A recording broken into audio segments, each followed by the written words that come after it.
ಭಾರತ ದೇಶದ ರಾಷ್ಟ್ರೀಯ ಕಾಂಗ್ರೆಸ್ ಪಕ್ಷದ ಅಧ್ಯಕ್ಷರು ಮಹಾತ್ಮ 100 ವರ್ಷದ ಹಿಂದೆ ಮಹಾತ್ಮ ಗಾಂಧೀಜಿಯವರ ಸ್ಥಾನದಲ್ಲಿ ಕೂತ್ಕೊಂಡು ಈ ದೇಶವನ್ನ ಮಾರ್ಗದರ್ಶನವನ್ನು ನೀಡಿ ಈ ರಾಜ್ಯದಲ್ಲಿ ಕಾಂಗ್ರೆಸ್ ಸರ್ಕಾರವನ್ನ ತರಲಿಕ್ಕೆ ನಮ್ಮೆಲ್ಲರೂ ಕೂಡ ನಾಯಕತ್ವವನ್ನು ವಹಿಸಿ ಬಹಳ ಪಾರದರ್ಶಕವಾಗಿ ಇಡೀ ದೇಶಕ್ಕೆ ಒಂದು ದೊಡ್ಡ ಆಸ್ತಿಯಾಗಿ ಈಗ ಸೇವೆಯನ್ನು ಮಾಡತಕ್ಕಂತ ನಮ್ಮ ಹಿರಿಯರಂತ ಶ್ರೀ ಮಲ್ಲಿಕಾರ್ಜುನ್ ಖರ್ಗೆ ಸಾಹೇಬ್ರೆ,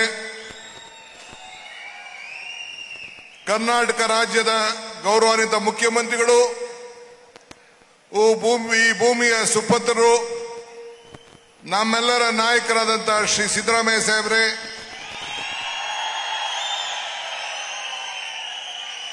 ಜಿಲ್ಲಾ ಸಚಿವರಾದಂಥ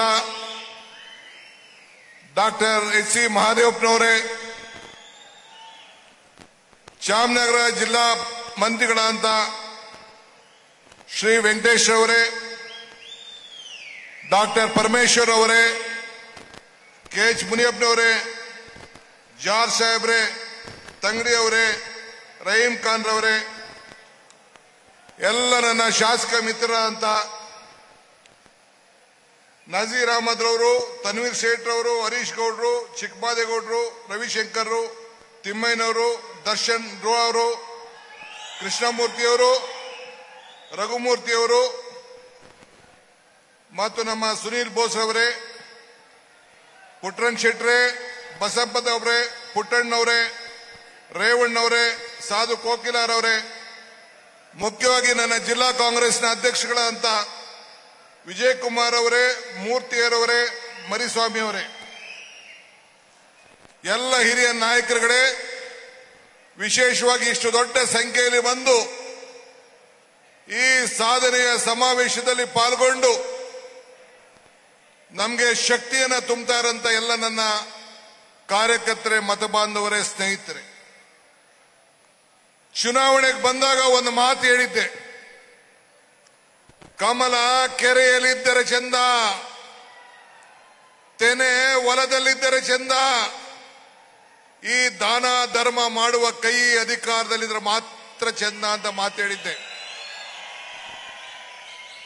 ಈ ದಾನ ಧರ್ಮ ಮಾಡುವ ಕೈ ಅಧಿಕಾರದಲ್ಲಿದ್ದಕ್ಕೆ ಈ 5 ಗ್ಯಾರಂಟಿಗಳಕ್ಕೆ ಕೊಟ್ಟು ರಾಜ್ಯದ ಜನತೆಯ ಋಣವನ್ನ ತೀರಿಸುವಂತ ಕೆಲಸವನ್ನ ಇವತ್ತು ನಾವು ಮಾಡ್ತಾ ಇದ್ದೇವೆ. ಈ 5 ಬೆರಳು ಸೇರಿ ಕೈ ಮುಷ್ಟಿ ಆಯಿತು. 5 ಬೆರಳು ಸೇರಿ ಈ ಕೈ ಗ್ಯಾರಂಟಿ ಆಯಿತು. ಇದಕ್ಕೆ ಇವತ್ತು ನಾವು ಮಾಡಿದಂತ ಕೆಲಸವನ್ನು ನೋಡಿ ನೀವೆಲ್ಲ ಕಿವಿಲ್ ಕೇಳ್ತಾ ಇಲ್ಲ. ನಮ್ಮ ಕೆಲಸಗಳನ್ನ ಅಕ್ಬರ್ಗೂ ಬೀರ್ಬಲ್ಗೂ ಒಂದ್ ಕಡೆ ಒಂದು ಸಂಭಾಷಣೆ ನಡೀತದೆ, ಸತ್ಯಕ್ಕೂ ಸುಳ್ಳಿಗೂ ಎಷ್ಟು ಅಂತರ ಅಂತ. ಬೀರ್ಬಲ್ ಹೇಳ್ತಾನೆ, ಸ್ವಾಮಿ 4 ಬೆರಳುಗಳಂತ. ಹೆಂಗೆ ಅಂತ ಕೇಳ್ತಾನೆ. ಈ ಕಣ್ಣಲ್ಲಿ ನೋಡಿದೆಲ್ಲ ಸತ್ಯ, ಈ ಕಿವಿಲ್ ಕೇಳಿದೆಲ್ಲ ಸುಳ್ಳು ಅಂತ. ಹಂಗೆ ಇಡೀ ರಾಜ್ಯದಲ್ಲಿ ನಾವು ಮಾಡಿದಂತ ಕೆಲಸಗಳೆಲ್ಲ ನಿಮ್ಮ ಕಣ್ಣುಗಳಲ್ಲಿ ನೋಡಿ ಈ ಸರ್ಕಾರವನ್ನು ಮೆಚ್ಚಿ ಇವತ್ತು ನಮಗೆ ಆಶೀರ್ವಾದ ಮಾಡಲಿಕ್ಕೆ ನೀವೆಲ್ಲ ಬಂದಿದ್ದೀರಿ. ನಾವು ನಿಮ್ಮ ಕೈಯಲ್ಲಿ ಅಭಿನಂದನೆ ಕೇಳಲಿಕ್ಕೆ ಬರಲಿಲ್ಲ, ಜೈಕಾರ ಹಾಸ್ಕೊಳ್ಳಿಕ್ಕೆ ಬರಲಿಲ್ಲ, ನಿಮ್ಮ ಋಣವನ್ನ ತೀರಿಸಲಿಕ್ಕೋಸ್ಕರ ನಾವಿಲ್ಲಿಗೆ ಬಂದಿದ್ದೇವೆ. ಆ ತಾಯಿಯ ಚಾಮುಂಡೇಶ್ವರಿ ಆಶೀರ್ವಾದದಿಂದ, ಚಾಮುಂಡೇಶ್ವರಿಯ ಸನ್ನಿಧಿಯಲ್ಲಿ ಈ 5 ಗ್ಯಾರಂಟಿಗಳಿಗೆ ಹೋಗಿ ನಾನು ಸಿದ್ದರಾಮಯ್ಯನವರು ಸಂಕಲ್ಪವನ್ನು ಮಾಡಿ ಆ ತಾಯಿಯ ಕೃಪೆಯನ್ನು ಕೇಳಿ 5 ವರ್ಷಗಳ ಕಾಲಕ್ಕೆ ಬೇಕಾದಂತ 2,000 ರೂಪಾಯಿ ಹಣವನ್ನ ಒಟ್ಟಿಗೆ ಆ ತಾಯಿಯ ಪಾದಕ್ಕೆ ಇಟ್ಟು ಅಲ್ಲಿಂದ ಈ ಗ್ಯಾರಂಟಿಯನ್ನು ಪ್ರಾರಂಭವನ್ನು ಮಾಡಿತು. ನಮ್ಮ ಗ್ಯಾರಂಟಿ, ನಮ್ಮ ಪಂಚ ಗ್ಯಾರಂಟಿ ಇಡೀ ದೇಶಕ್ಕೆ ಮಾದರಿ. ಬಿಜೆಪಿ ಸರ್ಕಾರದವರು ಈ ಗ್ಯಾರಂಟಿಗಳು ಬರೀ ಸುಳ್ಳು, ಸರ್ಕಾರಗಳು ದಿವಾಳಿ ಆಗ್ತದೆ ಅಂತೇಳಿ ಪ್ರಧಾನಮಂತ್ರಿ ಅವರು ಹೇಳಿದ್ರು. ಆದರೆ ಯಾವ ರಾಜ್ಯಕ್ಕೆ ಹೋಗ್ಲಿ, ನಿನ್ನೆ ಬಿಹಾರಲ್ಲಿ ಹೋಗಿ ನಮ್ಮ ಗ್ಯಾರಂಟಿ ಅನೌನ್ಸ್ ಮಾಡಿದ್ದಾರೆ. ಮಧ್ಯಪ್ರದೇಶಕ್ಕೆ ಹೋಗ್ಲಿ ನಮ್ಮ ಗ್ಯಾರಂಟಿ ಅನೌನ್ಸ್ ಮಾಡಿದ್ದಾರೆ. ಹರಿಯಾಣಕ್ಕೆ ಹೋಗಿ, ಡೆಲ್ಲಿಗೆ ಹೋಗಿ, ಮಹಾರಾಷ್ಟ್ರಕ್ಕೆ ಹೋಗಿ ಈ ನಮ್ಮ ಗ್ಯಾರಂಟಿಗಳನ್ನು ಅನೌನ್ಸ್ ಮಾಡಿ ಜನರನ್ನ ಆಕರ್ಷಣೆ ಮಾಡಲಿಕ್ಕೆ ಹೊರಟಿದ್ದಾರೆ. ಶ್ರೀ ರಾಹುಲ್ ಗಾಂಧಿ ಅವರು ಈ ದೇಶದ ಉದ್ದಗಲಕ್ಕೂ ಕೂಡ ಭಾರತ್ ಜೋಡೋ ಯಾತ್ರೆ ಮಾಡಿತು. ಆ ಭಾರತ್ ಜೋಡೋ ಯಾತ್ರೆ ಮಾಡಿ ನಡೆದಂತ ಈ ಚಾಮರಾಜನಗರದಿಂದ ಬಳ್ಳಾರಿವರೆಗೂ ಎಲ್ಲಿ ನಡೆದ್ರು ಎಲ್ಲ ಕಡೆ ಎಲ್ಲ ನಮ್ಮ ಶಾಸಕರು, ಕಾಂಗ್ರೆಸ್ ಶಾಸಕರು ಗೆದ್ದದ್ದನ್ನ ನಾವು ಯಾರು ಕೂಡ ಮರೆಯಲಿಕ್ಕೆ ಸಾಧ್ಯ ಇಲ್ಲ. ಅದೇ ಭಾರತ್ ಜೋಡೋ ಸಂದರ್ಭದಲ್ಲಿ ನಮ್ಮ ರಾಜ್ಯದ ಸುಪುತ್ರರಾದಂತಹ ಮಲ್ಲಿಕಾರ್ಜುನ್ ಖರ್ಗೆ ಅವರು ಈ ದೇಶದ ಕಾಂಗ್ರೆಸ್ ಅಧ್ಯಕ್ಷರಾಗಿ ಆಯ್ಕೆಯಾದರು. ಇದೊಂದು ಇತಿಹಾಸ. ಈ ಹಸ್ತ, ನಿಮ್ಮ ಹಸ್ತ ವಿರೋಧಿಗಳ ಟೀಕೆಗೆ ಬಾಯಿ ಮುಚ್ಚಿದೆ. ನಾನು ಆಗಾಗ ಒಂದು ಮಾತು ಹೇಳಿದ್ದೇನೆ, ಟೀಕೆಗಳು ಸಾಯ್ತವೆ, ಕೆಲಸಗಳು ಉಳಿತವೆ ಅಂತೇಳಿ. ಹಂಗೆ ವಿರೋಧ ಪಾರ್ಟಿಯವರು ಏನು ಕೆಲಸ ಮಾಡಿದ್ದಾರೆ, ಹಣ ಇಲ್ಲ ಅಂತ ಹೇಳ್ತಾ ಇದ್ದಾರೆ. ನಾನು ಕಲ್ಯಾಣ ಕರ್ನಾಟಕಕ್ಕೆ ಹೋಗಿದ್ದೆ. 5,000 ಕೋಟಿ ರೂಪಾಯಿ ಪ್ರತ್ಯೇಕವಾಗಿ ಕಲ್ಯಾಣ ಕೂಟಕ್ಕೆ, ರಸ್ತೆಗಳ ಅಭಿವೃದ್ಧಿಗೆ 1,000 ಕೋಟಿ ರೂಪಾಯಿ, ಶಾಲೆಗಳಿಗೆ 2,000 ಕೋಟಿ ರೂಪಾಯಿ. ಬೀದರ್ಗೆ ಹೋಗಿದ್ದು ನಾನು, ಮುಖ್ಯಮಂತ್ರಿಗಳು 2,250 ಕೋಟಿ ರೂಪಾಯಿ. ಮೊನ್ನೆ ತಾನೇ ನಾವು ಇಂಡಿಗೆ ಹೋಗಿದ್ದು 3,400 ಕೋಟಿ ರೂಪಾಯಿ ಹಣ. ಮೊನ್ನೆ ತಾನೇ ಚಾಮರಾಜನಗರದ ಮಾದೇಶ್ವರ ಬೆಟ್ಟದಲ್ಲಿ ಸುಮಾರು 3,000ಕ್ಕೂ ಹೆಚ್ಚು ಕೋಟಿ ರೂಪಾಯಿ. ಇವತ್ತು ಇಲ್ಲಿ 2,000ಕ್ಕೂ ಹೆಚ್ಚು ಕೋಟಿ ರೂಪಾಯಿ ಹಣ ಇವತ್ತು ಉದ್ಘಾಟನಾ ಎಲ್ಲ ಕೂಡ ನಾವು ಮಾಡಿದ್ದೇವೆ. ಈ ಹಸ್ತ ವಿರೋಧಗಳಿಗೆ ಬಾಯಿ ಮುಚ್ಚಿದೆ. ಈ ಹಸ್ತ ರೈತರಿಗೆ ಉಳಿಸಿದೆ. ಈ ಹಸ್ತ ಮಹಿಳೆಯರಿಗೆ ಶಕ್ತಿ ತುಂಬಿದೆ. ಈ ಹಸ್ತ ಎಲ್ಲ ಬೆಲೆ ಏರಿಕೆಗಳಿಗೆ, ಏನು ಬೆಲೆ ಏರಿಕೆ ಗಗನಕ್ಕೆ ಹೋಗಿದೆ, ಆದಾಯ ಪಾತಾಳಕ್ಕೆ ಹೋಗಿದೆ, ನಿಮ್ಮೆಲ್ಲರ ಬದುಕಿನಲ್ಲೂ ಕೂಡ ಪ್ರತಿ ತಿಂಗಳು 5,000 ರೂಪಾಯಿ ಅಷ್ಟು ಹಣವನ್ನು ಕೊಟ್ಟು, ಉಚಿತವಾಗಿ ವಿದ್ಯುತ್ ಶಕ್ತಿಯನ್ನು ಕೊಟ್ಟು ಇವತ್ತು ನಿಮ್ಮೆಲ್ಲರ ಬದುಕಿಗೆ ಒಂದು ದೊಡ್ಡ ಶಕ್ತಿ ತುಂಬಿದೆ. ನಾವು ಭಾವನೆ ಮೇಲೆ ರಾಜಕಾರಣ ಮಾಡ್ತಾ ಇಲ್ಲ, ಬದುಕಿನ ಮೇಲೆ ನಾವು ರಾಜಕಾರಣ ಮಾಡ್ತಾ ಇದ್ದೇವೆ. ಆದ್ರಿಂದ ನಮ್ಮ ಪಕ್ಷ, ನಮ್ಮ ಸರ್ಕಾರ ದೇವರ ಮನೆ ಇದ್ದಂಗೆ. ನೀವೆಲ್ಲ ದೇವಸ್ಥಾನಕ್ಕೆ ಎಂತಕ್ಕೆ ಹೋಗ್ತೀರಿ? ಚಾಮುಂಡಿ ಬೆಟ್ಟಕ್ಕೆ ಎಂತಕ್ಕೆ ಹೋಗ್ತೀವಿ? ಮಾದೇಶ್ವರನ ಬೆಟ್ಟಕ್ಕೆ ಎಂತಕ್ಕೆ ಹೋಗ್ತೀವಿ? ನಮ್ಮ ನಂಜನಗೂಡಿಗೆ ಎಂತಕ್ಕೆ ಹೋಗ್ತೀವಿ? ಆ ಭಗವಂತನಲ್ಲಿ ಪ್ರಾರ್ಥನೆ ಮಾಡಲಿಕ್ಕೆ. ಆರೋಗ್ಯ, ನೆಮ್ಮದಿ, ಬದುಕು, ಮನೆ, ಸಾಲ, ಉತ್ತಮವಾದಂತ ಬೆಳೆ. ಇವತ್ತು 90 ವರ್ಷದ ನಂತರ ಆ ತಾಯಿಯ ಆಶೀರ್ವಾದ, ಕಾವೇರಿ ತಾಯಿಯ ಆಶೀರ್ವಾದದಿಂದ ಜೂನ್ನಲ್ಲೇ 30ನೇ ತಾರೀಕು ಬಂದು ನಾನು, ಮುಖ್ಯಮಂತ್ರಿಗಳು ನಿಮ್ಮೆಲ್ಲರ ಸಮ್ಮುಖದಲ್ಲಿ, ಶಾಸಕರ ಸಮ್ಮುಖದಲ್ಲಿ ಆ ಕಾವೇರಿ ಪೂಜೆಯನ್ನು ನಾವು ಮಾಡಿದ್ದೇವೆ. ನಾಳೆ ಬೆಳಗ್ಗೆ ಕಬಿನಿಯಲ್ಲಿ ಆ ತಾಯಿ ಗಂಗೆ ಪೂಜೆಯನ್ನು ಇವತ್ತು ನಾವು ಮಾಡ್ತಾ ಇದ್ದೇವೆ. ಯಾರ ಸರ್ಕಾರದಲ್ಲಿ? ಕಾಂಗ್ರೆಸ್ ಸರ್ಕಾರ ಬಂದ್ರೆ ಬರಗಾಲ, ಹಣ ಇಲ್ಲ, ಆರ್ಥಿಕವಾದಂತ ಶಕ್ತಿ ಇಲ್ಲ, ಇವೆಲ್ಲ ಕೂಡ ಇವತ್ತು ಮಾಡ್ಕೊಂಡು ನಾವು ಬರ್ತಾ ಇದ್ದಾರೆ. ಹಿಂದೆ ಕಾಂಗ್ರೆಸ್ ಯಾವಾಗ ಈ ದೇಶದಲ್ಲಿ ಅಧಿಕಾರಕ್ಕೆ ಬಂದಿದೆ? ಬಡವರಿಗೆ ಭೂಮಿ ಇರ್ಬೋದು, ಸೈಟ್ ಇರ್ಬೋದು, ಪೆನ್ಷನ್ ಇರ್ಬೋದು, ಅಂಗನವಾಡಿ ಕಾರ್ಯಕ್ರಮ ಇರ್ಬೋದು, ಯಾವುದೇ ಕಾರ್ಯಕ್ರಮ ನೀವು ತೆಗೆದುಕೊಳ್ಳಿ. ಇವತ್ತು ಅರಣ್ಯ ಇಲಾಖೆಯಲ್ಲಿ ಎಲ್ಲ ಟ್ರೈಬಲ್ಗೆ ಇವತ್ತು ಭೂಮಿಯನ್ನು ಕೊಡುವಂಥದ್ದು ಇರ್ಬೋದು. ಇವೆಲ್ಲ ಕೂಡ ಕಾಂಗ್ರೆಸ್ ಉಚಿತವಾಗಿ ವಿದ್ಯಾಭ್ಯಾಸದಿಂದ ಹಿಡ್ಬೋದು, RTI ಎಜುಕೇಶನ್, ಆರೋಗ್ಯ, ಉದ್ಯೋಗ, ಆಹಾರ ಭದ್ರತೆ ಕಾಯ್ದೆ, ಇವೆಲ್ಲ ಕೂಡ ಕಾಂಗ್ರೆಸ್ ಸರ್ಕಾರ ಬಂದಾಗೆ ಮಾಡ್ಕೊಂಡು ಬಂದಿದ್ದೇವೆ. ಮೊನ್ನೆ ರಾಹುಲ್ ಗಾಂಧಿ ಅವರು ನಾವು ಪಾದಯಾತ್ರೆಗೆ ಹೋಗ್ತಾ ಇದ್ದೆವು. ಮಲ್ಲಿಕಾರ್ಜುನ್ ಖರ್ಗೆ ಅವರು, ನಾವು, ರಾಹುಲ್ ಗಾಂಧಿ ಅವರು, ನಮ್ಮ ಪರಮೇಶ್ವರ್ ಅವರು, ನಮ್ಮ ನಾಯಕರುಗಳೆಲ್ಲ ಒಂದು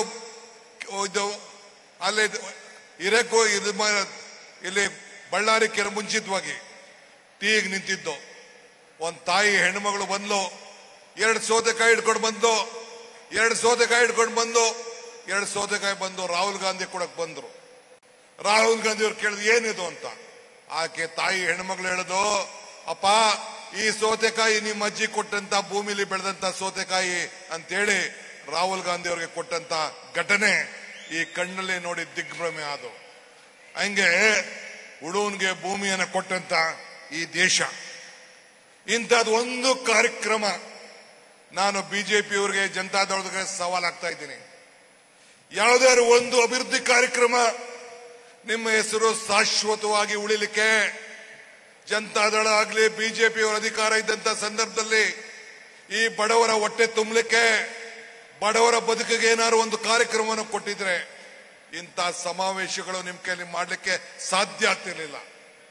ನಾವು ಚುನಾವಣೆ ಓಟ್ಗಲ್ಲ ನಾವು ಈ ಸಮಾವೇಶ ಮಾಡ್ತಾ ಇರೋದು. ನಿಮ್ಮ ಋಣವನ್ನ ತೀರಿಸಿದ್ದೀವಿ. ನೀವು ಕೊಟ್ಟಂತ ಶಕ್ತಿಯಿಂದ ವಾಪಸ್ಸು ಸಾಮಾಜಿಕವಾಗಿ, ಆರ್ಥಿಕವಾಗಿ, ಶೈಕ್ಷಣಿಕವಾಗಿ ನಿಮ್ಗೆ ನ್ಯಾಯವನ್ನು ಒದಗಿಸ್ಕೊಟ್ಟಿದ್ದೀವಿ ಅಂತ ಹೇಳಲಿಕ್ಕೆ ಇಂಥ ಕಾರ್ಯಕ್ರಮಗಳನ್ನು ನಾವು ಮಾಡ್ಕೊಂಡು ನಾವು ಬರ್ತಾ ಇದ್ದೀವಿ. ಆದ್ರಿಂದ ನಮ್ಗೆ ನೀವು ಟೀಕೆ ಮಾಡ್ತೀರಿ ಅಂತ ನಮ್ಗೆ ಬೇಜಾರಿಲ್ಲ. ಟೀಕೆಗಳು ಇರಬೇಕು, ನಿಂದಕರು ಇರಬೇಕು. ನಿಂದಕರು ಇದ್ರೆ ಮಾತ್ರ ನಾವು ಕೂಡ ಬಹಳ ಎಚ್ಚರಿಕೆಯಿಂದ ನಡೀಲಿಕ್ಕೆ ಅವಕಾಶ ಆಗ್ತದೆ. ಆದ್ರಿಂದ ನೀವು ಎಷ್ಟೇ ಟೀಕೆ ಮಾಡಲಿ, ನಿಂದನೆ ಮಾಡಲಿ, ನಡೆ ಮುಂದೆ ಹಿಗ್ಗಿ ನಡೆ ಮುಂದೆ ಅಂತೇಳಿ ನಾವೆಲ್ಲ ಮುಂದಕ್ಕೆ ಹೋಗುವಂತ ಕೆಲಸವನ್ನ ಈ ಸಂದರ್ಭದಲ್ಲಿ ನಾವು ಮಾಡ್ಕೊಂಡು ನಾವು ಬರ್ತಾ ಇದ್ದೇವೆ. ಆದ್ರಿಂದ ಈ ಮೈಸೂರಿನಲ್ಲಿ ಇವತ್ತು ನಮ್ಮ ಮಹದೇವಪ್ಪನವರು ಮತ್ತು ವೆಂಕಟೇಶ್ ಅವರ ಮುಖಂಡತ್ವದಲ್ಲಿ, ಸಿದ್ದರಾಮಯ್ಯನವರ ನಾಯಕತ್ವದಲ್ಲಿ, ಎಲ್ಲ ಶಾಸಕರ ಸಹಕಾರದಿಂದ ಇವತ್ತು 2578 ಕೋಟಿ ರೂಪಾಯಿ ಕಾರ್ಯಕ್ರಮಕ್ಕೆ ಈಗಾಗಲೇ ಶಂಕುಸ್ಥಾಪನೆ, ಭೂಮಿ ಪೂಜೆಯನ್ನು ಇವತ್ತು ನಾವು ಮಾಡಿದ್ದೇವೆ. ನೀರಾವರಿ ಇಲಾಖೆಗೆ, ಇಡೀ ನಿಮ್ಮ ಕಾವೇರಿ ಜಲಾನಯ ಯೋಜನೆಗೆ 3,000 ಕೋಟಿ ರೂಪಾಯಿ ಹಣವನ್ನು ಕೊಟ್ಟು ಪ್ರತ್ಯೇಕವಾದಂತಹ ಕಾರ್ಯಕ್ರಮವನ್ನು ಇವತ್ತು ನಾವು ಈಗಾಗಲೇ ತೆಗೆದುಕೊಂಡಿದ್ದೇವೆ. ಮೊನ್ನೆ ತಾನೇ ಮಲೆ ಮಹದೇಶ್ವರ ಬೆಟ್ಟದಲ್ಲಿ 3,647 ಕೋಟಿ ರೂಪಾಯಿಯನ್ನು ನೀಡಿದ್ದೇವೆ. ಪ್ರಿಯಾಪಟ್ಟಣದಲ್ಲಿ ಸುಮಾರು 1,000 ಕೋಟಿ ರೂಪಾಯಿ ಅಭಿವೃದ್ಧಿ ಕೆಲಸವನ್ನ ತೆಗೆದುಕೊಂಡಿದ್ದೇವೆ. ಹೀಗೆ ಹಿಂದೆ ಮಾಡಿದಂತ ಅನೇಕ ಕಾರ್ಯಕ್ರಮಗಳ ಪಟ್ಟಿ ನಾನು ಹೇಳ್ಕೊಂಡು ಕೂತ್ಕೊಂಡ್ರೆ ದೊಡ್ಡ ಇದಾಗ್ತದೆ. ವಿದ್ಯಾ ಕ್ಷೇತ್ರದಲ್ಲಿ ಕ್ರಾಂತಿಯನ್ನು ತರಬೇಕು ಅಂತೇಳಿ KPS ಇಂದ 2,000 ಕೋಟಿ ರೂಪಾಯಿ ಹಣವನ್ನ, ವರ್ಲ್ಡ್ ಬ್ಯಾಂಕ್ ಇಂದ ಹಣವನ್ನು ತಂದು ನಮ್ಮೆಲ್ಲರ ಮಕ್ಕಳಿಗೆ ಭವಿಷ್ಯವನ್ನ ತೀರ್ಮಾನ ಮಾಡ್ತಾ ಇದ್ದೇವೆ. ಇದಲ್ಲದೆ CSR ವತಿಯಿಂದ 2,000 ಶಾಲೆಗಳನ್ನ ನಿಮ್ಮ ಊರಲ್ಲಿ ಪಂಚಾಯತಿ ಮಟ್ಟದಲ್ಲಿ ಮಾಡಬೇಕು ಅಂತೇಳಿ ಈಗಾಗಲೇ ಒಂದು ಹೊಸ ಕಾರ್ಯಕ್ರಮವನ್ನು ಈಗ ನಾವು ರೂಪಿಸಿದ್ದೇವೆ. ಹಂಗೆ ಇವತ್ತು ತಾವೆಲ್ಲರೂ ಕೂಡ ಇಷ್ಟು ದೊಡ್ಡ ಮಟ್ಟದಲ್ಲಿ ಸೇರಿದ್ದೀರಿ. ನನಗೂ ಇನ್ನು ಅನೇಕ ವಿಚಾರಗಳನ್ನು ಹಂಚಿಕೊಳ್ಳಿಕ್ಕೆ ಆಸೆ. ಆದರೆ ನಮ್ಮ ರಾಷ್ಟ್ರೀಯ ಅಧ್ಯಕ್ಷರು ಬಂದಿದ್ದಾರೆ, ಮುಖ್ಯಮಂತ್ರಿಗಳು ಮಾತಾಡೋರಿದ್ದಾರೆ. ಆದ್ರಿಂದ ಜಾಸ್ತಿ ನಾನು ಮಾತಾಡಿದೆ. ಎಲ್ಲ ಶಾಸಕರು ಕೂಡ ಇವತ್ತು ಮಂಡ್ಯ, ಮೈಸೂರು, ಚಾಮರಾಜನಗರ, ಕೊಡಗು, ರಾಮನಗರ ಇವತ್ತು ಎಲ್ಲ ಕಡೆ ಈ ಭಾಗದಲ್ಲಿ ಎಷ್ಟು ಶಾಸಕರಿದ್ದಾರೆ ಅಷ್ಟು ಶಾಸಕರು ಕೊಟ್ಟು, ಮೊನ್ನೆ ತಾನೇ 3 ಬೈ ಎಲೆಕ್ಷನ್ ನಡೀತು. ಚನ್ನಪಟ್ಟಣ ಬೈ ಎಲೆಕ್ಷನ್ ನಡೀತು, ಶಿಗ್ಗಾಂವ್ ಬೈ ಎಲೆಕ್ಷನ್ ನಡೀತು. ಎಲ್ಲ 2 ಮುಖ್ಯಮಂತ್ರಿಗಳ ಮಕ್ಕಳು ಮತ್ತು ಮತ್ತೆ ನಮ್ಮ ತುಕಾರಾಮ್ ಕ್ಷೇತ್ರದಲ್ಲಿ ನಡೀತು. ಈ 3 ಕ್ಷೇತ್ರದಲ್ಲಿ ಕೂಡ ಹೊಸ ಸಂದೇಶವನ್ನು ಕೊಟ್ಟು ಆತ್ಮಬಲವನ್ನ ಮತದಾರರ ತುಂಬಿ ಈ ಕೈಗೆ ಶಕ್ತಿಯನ್ನು ಕೊಟ್ಟಿದ್ದಾರೆ. ಆದ್ರಿಂದ ಈ ಸಂದರ್ಭದಲ್ಲಿ ತಮ್ಗೆ ಹೇಳೋದು ಇಷ್ಟೇ, 2028ಕ್ಕೆ ಇದಕ್ಕಿಂತ ಹೆಚ್ಚು ಸಂಖ್ಯೆಯಲ್ಲಿ ತಾವು ಆಶೀರ್ವಾದನ ಮಾಡಬೇಕು, ಮತ್ತೆ ಈ ರಾಜ್ಯದಲ್ಲಿ ಅಧಿಕಾರಕ್ಕೆ ತರಬೇಕು. ನಿಮ್ಮ ಸೇವೆಯನ್ನ ಮಾಡಲಿಕ್ಕೆ ತಾವು ಅವಕಾಶವನ್ನು ಮಾಡಿಕೊಡ್ಬೇಕು. ನಿಮ್ಮ ಋಣವನ್ನು ತೀರಿಸಲಿಕ್ಕೆ ಮಲ್ಲಿಕಾರ್ಜುನ್ ಖರ್ಗೆ ಅವರ ನಾಯಕತ್ವದಲ್ಲಿ, ಸಿದ್ದರಾಮಯ್ಯನವರ ಮುಖಂಡತ್ವದಲ್ಲಿ ನಾನು ಕೂಡ ಬದ್ಧನಾಗಿ, ಇಡೀಲಿರುವಂತ ಎಲ್ಲ ಮಂತ್ರಿಗಳು ನಾವೆಲ್ಲ ಸೇರಿ ಒಗ್ಗಟ್ಟಿನಿಂದ ನಿಮ್ಮ ಋಣವನ್ನ ತೀರಿಸುವಂತ ಕೆಲಸವನ್ನ ನಾವು ಮಾಡ್ತೇವೆ. ನಿಮ್ಮ ಆಶೀರ್ವಾದ ಸದಾ ಇರಲಿ. ಎಲ್ಲ ಅಧಿಕಾರಿಗಳು ಕೂಡ ಉತ್ತಮ ಕೆಲಸವನ್ನ ಮಾಡ್ತಾ ಇದ್ದಾರೆ. ಅವ್ರಿಗೂ ಈ ಸಂದರ್ಭದಲ್ಲಿ ಶುಭ ಹಾರೈಸಿ, ತಮಗೂ ಕೂಡ ಈ ಸಂದರ್ಭದಲ್ಲಿ ಈ ಶುಭವನ್ನ ಹಾರೈಸಿ ನಿಮ್ಮ ಋಣವನ್ನ ತೀರಿಸಲಿಕ್ಕೆ ಪ್ರಯತ್ನವನ್ನ ಮಾಡ್ತಾ ಇದ್ದೇವೆ. ಮತ್ತೊಮ್ಮೆ ತಮ್ಗೆ ಹೇಳಿ ನನ್ನ ಮಾತನ್ನು ಮುಗಿಸ್ತೇನೆ. ಜೈ ಹಿಂದ್, ಜೈ ಕರ್ನಾಟಕ, ಜೈ ಕಾಂಗ್ರೆಸ್ ಪಾರ್ಟಿ.